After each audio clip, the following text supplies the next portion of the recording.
Hi, it's Craig and Richard here. Good to be back in the studio with you all today, and fantastic to have an opportunity to explore some of the great issues and discussions that have come up this week. Yeah, week 2. Yeah, fantastic.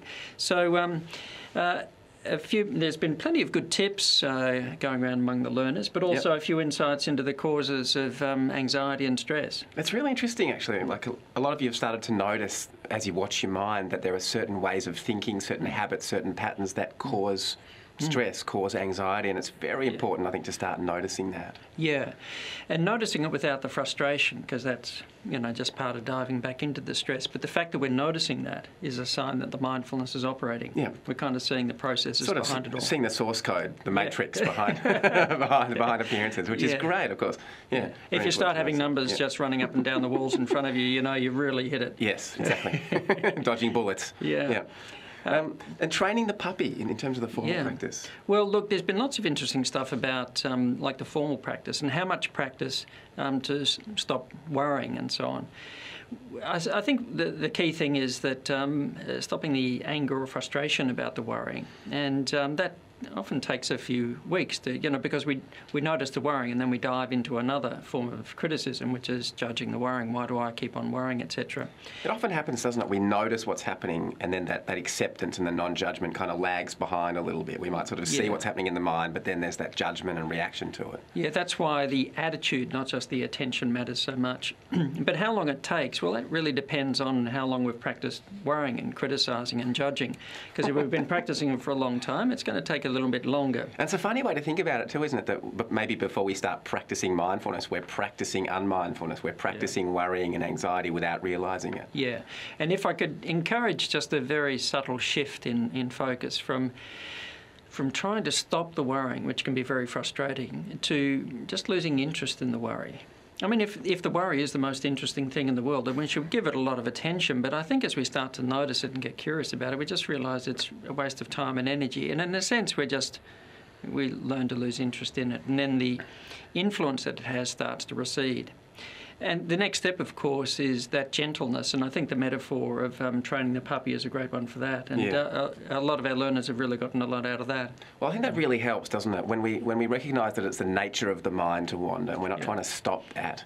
We're not trying to drag the mind back or hold it on the breath or the body or whatever we're doing. We just want to learn to notice when the mind's wandered and bring it back. And when we bring in that attitude of gentleness, that can really help both during the meditation but also day to day. Yes. And we can apply that to any practice. I mean, the training the puppy meditation can be done as a meditation, but really the whole point is to start exploring that attitude in all of our meditation practice and, frankly, throughout the day. Yeah. Some of our learners have noticed as well that already within a week starting to feel calmer and so on. Now, that should be seen as a side effect. Perhaps if we get anxious a nice side effect, and a very nice and very useful one.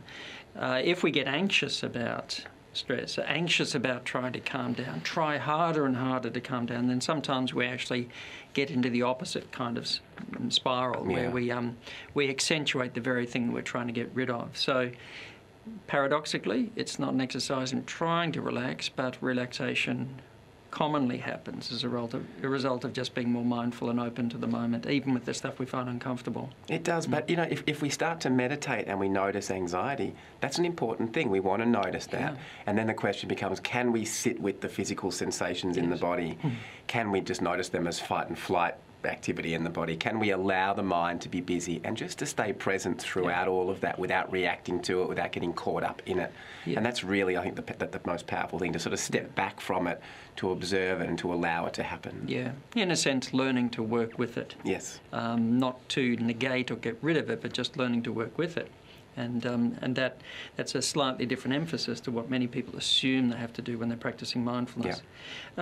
Questions have come up. What happens if anxiety arises? To keep going or to stop? Would you like to say a couple of words about that, Richard? Look, meditation shouldn't be torture. I mean, we don't want to sit there if we're feeling too anxious, if we're feeling too sort of stressed out. Probably don't want to, sit there for too long in that kind of state. But to sit with that a little bit, I think, and to learn to tolerate it, to learn to relate to as I said before, the physical sensations without reaction or judgment. and to start to observe what's happening in the mind that's creating this experience of anxiety, just to start observing that without getting caught in it. Yeah. And if it gets too much, maybe just open your eyes for a moment, look around the room, ground yourself, and then go back into the meditation. Yes, and mind you, that grounding yourself by opening your eyes is exactly the same thing as we're practicing during the mindfulness meditation, as grounding ourselves through awareness of the breath, etc. Yeah. I think it's really important that that learners just trust their own intuition. Yeah. If you're comfortable to work with the discomfort of something like anxiety, then just gently learn to work with it. Yeah. If you feel like, no, that's enough, and you feel like you need to step away, then just trust yourself. Yes. And maybe tomorrow, you go a little bit further with it, maybe a day after. But we just really need to trust ourselves and not have a sense I've got to be brutal with myself and have to keep trying to smash through it when, we might be getting ourselves into knots a little bit. Yeah, and of course if things are too severe or persistent, perhaps considering some professional help can also be really good, contacting a good psychologist, something like that, just to get some additional assistance. Yeah.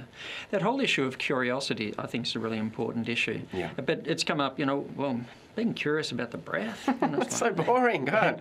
And it's important to note that when sitting down and meditating, resting the attention with the breath, so that could be, depends, it could be right where the sensation of the air entering and leaving the body, or it could be change just in with temperature, all those different things. It could be with the movement of the belly with the breath, but resting the attention with the breath. But often there's a very subtle conversation in the back of our head about, what am I meant to be getting out of this? The breath is so boring, how am I meant to maintain interest in this? And actually, we haven't noticed that that's where our attention's going, to sort of the background into the evaluation, into the thought, the attitude. Yeah, that's right.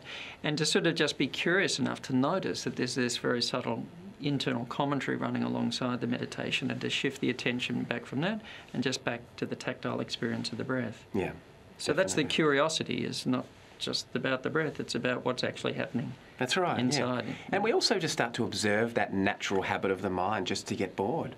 Once we're familiar with something, it just becomes mundane and pedestrian, and then the mind wants to wander off and do something more interesting. Yeah. And that, to observe that habit, I think, is really important, because that's happening all the time. Yeah, and you take somebody like an Einstein, who is incurably curious about the world. But I think for a lot of people, and especially for kids these days, so used to stimulation all the time, that natural curiosity. Somebody was saying, I was running a program for psychology students the other day, and said, walking out, trying to get somewhere, and a very young child just got very interested in a flower, this beautiful red flower, and just captivated by it, that natural curiosity. But for many kids these days, as they grow up, they're walking around with an almost incessant commentary in their mind about, I'm bored, or I want something else. And it really is not perhaps a very useful way to see the world. No. And we can rediscover that curiosity, and that's really the point of bringing curiosity to the breath. Yeah. That's the point of the informal practices as well, that we can actually start to apply, we could say, curiosity to each moment of the day. What does our food taste like? What does it feel like as our feet hit the ground? What's the temperature of the air when we go outside? Yeah. What are the non-verbal sort of parts of the communication when we're talking to somebody? Yeah. And what's the cause of boredom? And how does that affect, kind of produce a filter or, and disconnect us from actually what's there to be experienced? And in the beginning, that's an exercise. We need to treat it like an exercise. Okay, let's pick an activity. I'm going to eat my meals mindfully. I'm going to drive mindfully. But ultimately, the point is just to become more present, more curious, more aware in each moment, so that it starts to just generalise out into our lives. Yes, and we don't have to select just one thing to practice that informal practice of mindfulness. It can be brought to anything that we're doing in our day-to-day life. There's been a bit of interest in the neuroplasticity. Well, I think that's one of the most important parts of mindfulness. I think it's what has really made mindfulness so accessible for a lot of people, is the research that shows that when we practice mindfulness, it literally changes the brain in ways that we can see and measure, and that then correlate with better brain performance, better executive function, better mental health. Yeah. And I like to say to people, we're always practicing something. I think we sort of mentioned this before. We're always, in every moment, we're either practicing mindfulness or unmindfulness. And if we're not paying attention, if we're not being mindful, the default mode circuits, they're getting stronger.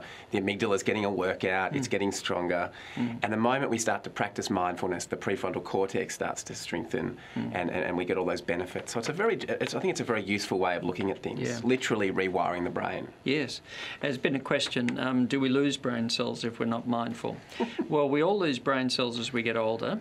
that's a natural part of ageing. It does slow it, doesn't it? Yeah, we lose them faster.